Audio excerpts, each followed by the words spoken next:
इन तानेदार novels किस 49। लाला श्री को माफ कर दें, वो बोला तो बुराक एकदम भींच गया। हमारा इससे झगड़ा नहीं, वो लापरवाह सा हो गया था। लाला अजीब ही असूल हैं हम लोगों के भी। बीवी या महबूबा की गलती हो तो भुला देते हैं, यार अहबाब दोस्तों की गलतियों को दरगुजर कर देते हैं, लेकिन जब कहीं बहन का जिक्र आ जाए तो भाई बनकर कभी भी बहन को माफ नहीं कर पाते, या फिर भाई बनकर गैरत अलग ही तरीके पर चली जाती है। हम गुंजाइश नहीं निकाल पाते, कत्लो गारत पर तो उतर जाते हैं। मर्द की जिम्मेदारी है औरत को आज़ाद छोड़ना, बाप के रूप में, भाई के रूप में या शौहर के रूप में। फरहाद की बात पर वो सर झटक गया। आज़ादी देकर जब वही बहन आपको भरी दुनिया में बदनाम कर दे, घर छोड़कर भाग जाए या फिर अपने ही घर में, वो रुक गया। तो गैरत का म्यार हकीकतन बदल जाता है। वो जरा भड़क कर बोला था। फरहाद को उसकी बात समझ लगी थी, शीरी ने गलत किया था। लाला, हर औरत एक जैसी नहीं होती, और मैं तो बस इतना समझता हूँ कोई औरत बुरी नहीं होती, सिर्फ समझने का फर्क है। तुम्हारा बहन ये सब करता तब सवाल करता, उसने घूरा था। मैं इसे माफ करके इसकी गलती सुधारने के इसे मौका जरूर देता। फरहाद उसकी जानिब देखने लगा। बुराक उसे घूरता रहा कि बिला वजह उसने ये मौजू छेड़ा था, वैसे भी तो सब ठीक था। बहुत वक्त गुजर गया लाला, वो सिर्फ आपकी पहले वाली शफकत की मुंतजिर है। वो बोला तो बुराक चुप हो गया, जैसे आगे बात ही नहीं करना चाहता हूँ। एक चक्कर शहर का लगा लेते हैं। हम सियासत नहीं छोड़ेगा, लेकिन इस वक्त गांव का अकेला नहीं छोड़ना हमको, फिर से लापरवाह नहीं होना। वो बोला तो फरहाद ने सर हिलाया।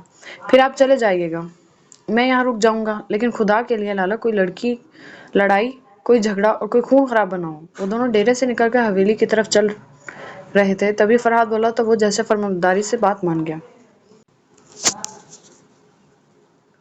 फिर आप चले जाइएगा, मैं यहाँ रुक जाऊंगा, लेकिन खुदा के लिए लाला कोई लड़ाई, कोई झगड़ा और कोई खून खराबा ना हो।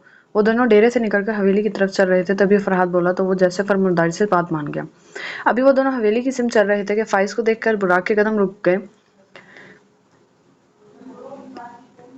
हलक तक कड़वा हो गया। दूसरी तरफ वो कान से मोबाइल लगाए हुए था। उसने दरताश को बताया था कि वो इससे मिलने आया है।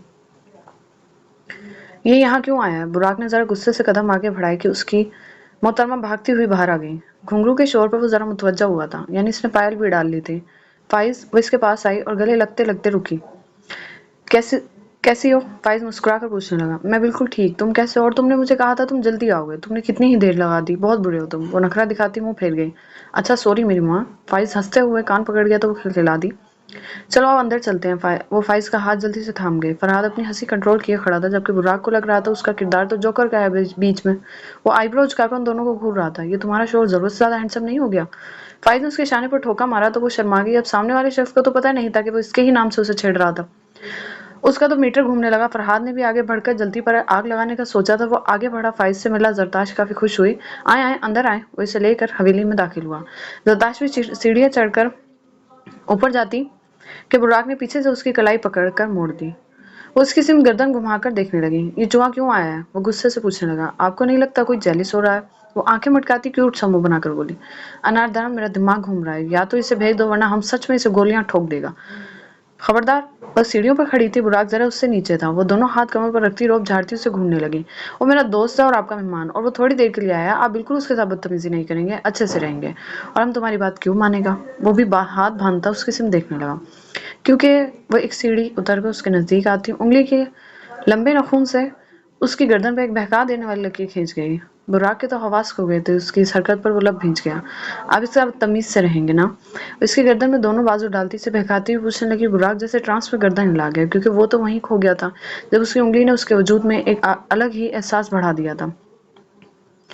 वो क्या, कोई भी होता, इस सदाओं पर पागल सा होता, होश और हवास को बैठता, वो तो फिर एक आम सा इंसान था।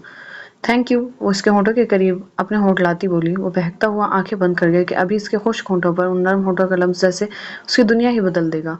लेकिन जरताश ने इसे दूर धकेल दिया और खिलखिला दी। वो इसे ठेंगा दिखाती अंदर भाग गई। पायल की छन छन का शोर गूंज उठा। वो अपनी बेखुदी पर बालों में हाथ फिर गया, हो सा गया था जैसे। उसने तपते सूरज को महसूस किया तो वो सर पर हाथ मार गया कि इतनी देर से इसे एहसास ही नहीं हो रहा था, और अचानक उसके जाते ही गर्मी का एहसास हो गया। वो भी अंदर की जानिब कदम बढ़ा गई। अंदर आते हुए उसने अपने बाजुओं की कफ फोल्ड की और आस्तीनें कोहनियों तक चढ़ाकर वो सोफे पर टांग पटांग चढ़ाता बैठ गया। जबकि मुलाजिम से पानी का गिलास मांगा था। वो बेहद हैंडसम लग रहा था। सफेद सूट में उसे घूर रहा था।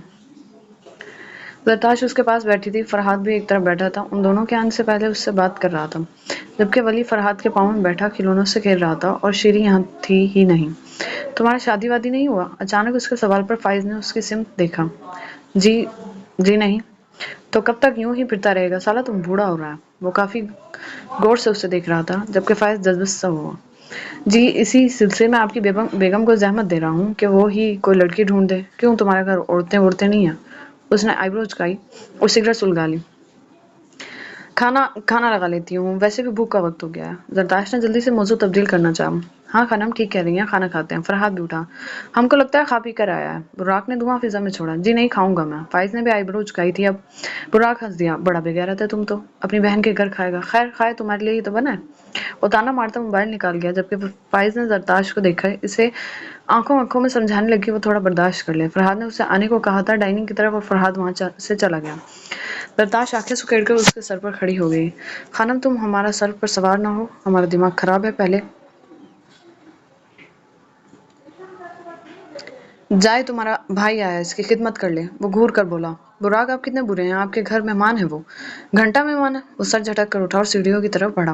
और हाँ, आधा घंटा में इस मेहमान साहब को यहाँ से रफा दफा कर दे। वो चिढ़कर बोला था, जबकि जरदाश्त मुंह बना गई और बुराक चला गया। जरदाश्त डाइनिंग टेबल के पास आ गई। वहाँ फरहाद और फाइज बातें कर रहे थे। जरदाश्त भी बैठ गई। आंटी का कल फोन आया था, तुमने जिद लगाई हुई है कि जरदाश्त पहले डिसाइड करेगी। भला तुम क्यों इन्हें भी परेशान कर रहे हो? पसंद कर लो ना लड़की। जरी समझ क्यों नहीं रही?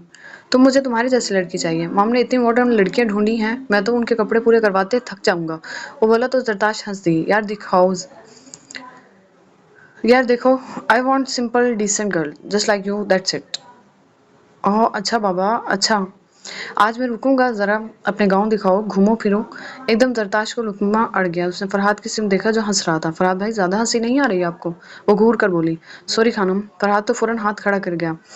क्यों, क्या हुआ? फाइज को समझ नहीं आया। नहीं कुछ नहीं, गेस्ट रूम रेडी करवाती हूँ तो फ्रेश हो जाना। वो नरमी से बोली। थैंक यू, वैसे खाना काफी मजे का है। वो बोला तो जरताश मुस्कुरा दी। आधे घंटे में इसे फारिग कर दे, इससे इसके अल्फाज ज्यादा है। बीजान ने अरसलान खान को और साहिल खान को अपने पास बुला लिया। वो इन दोनों से बात कर रही थी। मैं चाहती हूँ माही की भी शादी हो जाए। मेरी बच्ची फंस गई अपने बाप भाई के बीच, और वो तो अरमान की नीच हरकत ने उसके जहन पर इसे ऐसे असर किया है कि वो अपने कमरे से भी नहीं निकलती। बीजान की बात पर अरसलान खान गुस्से से मुठियां भीज गया। ये तो वो जेल में है, अगर मेरे सामने होता खुदा की कसम बीजान उसके टुकड़े करके फेंक देता। बीजान रोने लग गई। पता नहीं किसकी नजर लग गई मेरे घर को, मेरा हुक्म हाकिम नहीं है। बदर मालूम नहीं सारा सारा दिन रात होता कहाँ है। अरमान जेल में बैठा है। वो दुपट्टे से आंसू पोंछने लगी। मैं बस कह रही हूँ माही के लिए रिश्ता ढूंढो और उसकी शादी करो। बीजान बोली तो शाजिया ने भी सर हिलाया। मैं कहती हूँ रिश्ते वाली से वो हमारी माही के लिए अच्छे से अच्छा रिश्ता लाए। इसकी बात पर बीजान ने सर हिला दिया। अभी सभी बैठे थे कि मीर हाकिम घर में दाखिल हुआ, और बीजान की तो उसको देखकर आंखें ठंडी हो गई। मीर मीर मेरे बच्चे तू आ गया। मीर मेरी जान। बीजान उसे सीने से लगा गई। वो भी उनकी गोद में सर रखकर बैठ गया। मीर तू क्यों रूठ गया अपनी बीजान से? वो बोल रही थी। उसे अच्छा लग रहा था कि उसे चाहने वाले थे, वरना पिछले 3 सालों से वो जिस तरह गुल्लाला की इग्नोरेंस बर्दाश्त कर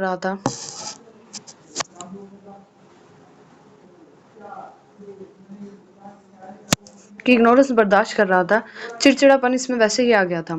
और अब बीजान के पास इसे काफी अच्छा लग रहा था। शाजिया भी आंखों में आंसू लिए इसे देख रही थी। साहिल खान भी मुस्कुरा रहे थे, रसलान भी। बस तो अब कहीं नहीं जाएगा मीर, तू मुझे छोड़कर नहीं जाएगा। अब क्यों तू अपनी बीजान को जिंदा मार देना चाहता है? वो रोने लगी। बीजान ऐसी बातें ना करें तो और क्या कहूँ। तू मेरे घर की रौनक था, तू, तेरे बच्चे, और अब देख कैसे खाली हो गया है ये घर। उन्होंने शिकवा किया तो उनके हाथ झूम गया। कुछ भी नहीं रहा बीजान, सब जो है मैं हार गया हूँ। वो खुद पर ही हंस दिया। एकदम सब चुप साध गए। वो मायूस सा हो गया कि शायद अब इन लोगों की निगाह में उसकी वैल्यू नहीं रही थी कोई। अच्छी बात है, हराम का माल ज्यादा देर पास रहता भी नहीं। साहिल खान ने उसके शाने पर हाथ रखा। उसने मुड़कर साहिल खान को देखा। हाँ ना बेटे, अच्छा है, सब खत्म हो गया। मेरा बच्चा तू तो है ना, इतना बहादुर, इतना समझदार, इतना टैलेंटेड। अरमान खान भी बोले। तुम्हारी तो डिग्री भी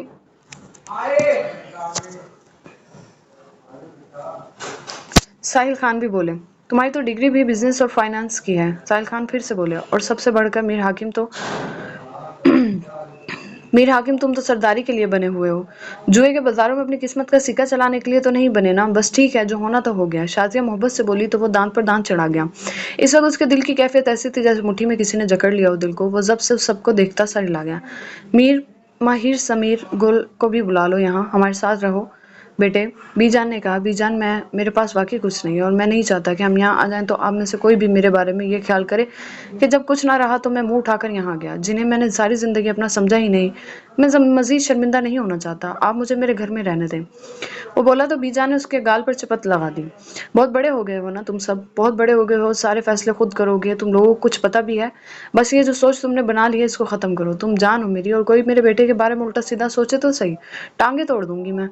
بی جان کی بات پر سب ہنس دیے, جیسے بہت دنوں بعد سب دل سے مسکرائے تھے, ورنہ بڑی حویلی تو اس پودے کی طرح ہو چکی تھی جسے برسوں سے پانی ہی نہ دیا گیا. بس اب تم زیادہ سوچنا بند کر دو, ساحل بولا تو وہ اس کے پاس بیٹھ گیا. اس کا ہاتھ پکڑ لیا لیکن بولا کچھ نہیں تھا. ساحل خان نے شادی کی سمت دیکھا, شادی کی آنکھوں سے آنسو بڑی تیزی سے گر رہے تھے. ایک عمر لگا دی تھی اس نے یہ منظر دیکھنے کو, اور اپنے آنسو پوچھتے اٹھ گئی, کیونکہ میر حاکم کے لیے کچھ بنانا چاہتی تھی. بڑی حویلی میں زندگی سے جاگ گئی تھی. کوئی لالا اور بچوں کو ڈرائیور بھیج کر بلا لیا تھا, اور جب وہ لوگ بھی آ گئے تو اور بھی زیادہ خوشی ہو گئی.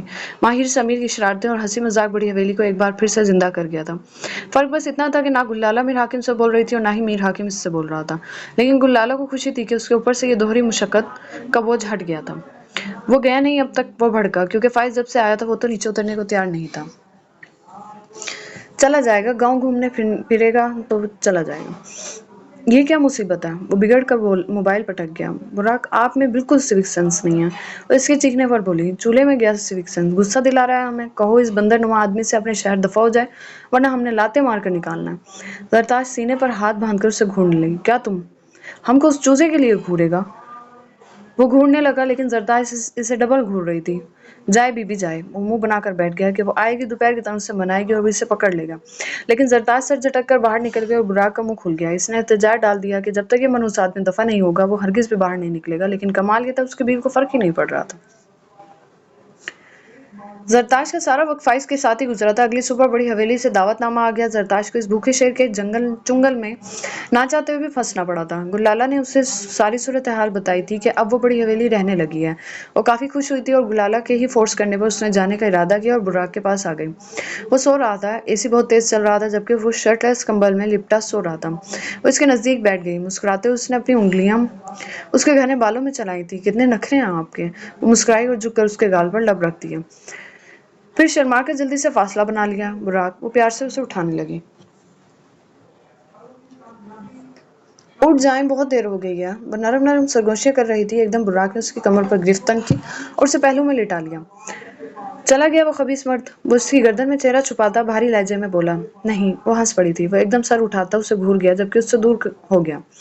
کیا ہو گیا آپ کو؟ میں تو آپ کی ہوں, آپ کے علاوہ کسی کی بھی نہیں. آپ ہی نہیں میرے ہوتے. وہ اس کے سینے پر اپنی انگلی سے اپنا نام لکھنے لگی. براق نے اسے غور سے دیکھا. تمہارے علاوہ کسی عورت کو دیکھ بھی لے تو آنکھیں نکال لے, اجازت ہے تم کو. وہ بولا تو شرما گئی وہ. تم بڑا برا ہے, ہم کو تڑپا رہا ہے. ہمارا ہاتھ نہیں لگتا, پھر خود قریب آتا ہے, ہم کو بہکاتا ہے, پھر دور کر دیتا ہے. ہم کب تک یہ ڈرامہ سہے گا؟ وہ غصے سے پوچھ رہا تھا. زرتاش شرم سے چہرہ جھکا گئی. وہ میں ماڑا, ہم تمہارا قریب آنا چاہتا ہے. وہ اس کا بازو سختی سے پکڑ کر بولا, جبکہ زرتاش کو اس کی سخت گرفت نے احساس دلایا تھا کہ وہ سیریس ہے. مجھے بی جان نے بلایا. وہ کچھ کنفیوز سی ہوتی بولی. براق نے اس کا بازو چھوڑ دیا. براق, وہ اٹھ کر وہاں سے واش روم میں چلا گیا. وہ اس کی اجازت کے بنا جانا نہیں چاہتی تھی, لیکن فائز نے بھی کہا کہ اس طرح وہ بڑی حویلی بھی دیکھ لے گا, اور بی جان کے بھی فون آ رہے تھے. دوسرا گروپ بھی فورس کی جا رہی تھی, تبھی تو اس کی اجازت کے بنا وہ وہاں سے نکل گئی. وہ لوگ بڑی حویلی آئے, صرف وہ اور فائز تھا. بڑی حویلی کافی خوبصورت تھی. براق کی حویلی سے کافی بڑی تھی اور کافی دلکشی بھی تھی اس میں. وہ دونوں اندر آ گئے. زندگی میں پہلی بار زرتاش کو وہاں آ کر اپنائیت کا احساس ہوا تھا. سب اس سے بہت اچھے سے ملے تھے. اسے اور فائز کو ہاتھوں ہاتھ لیا تھا. باتیں چل نکلی تھی. بڑی حویلی میں کہکوں کی گونج ہی بڑھ گئی تھی.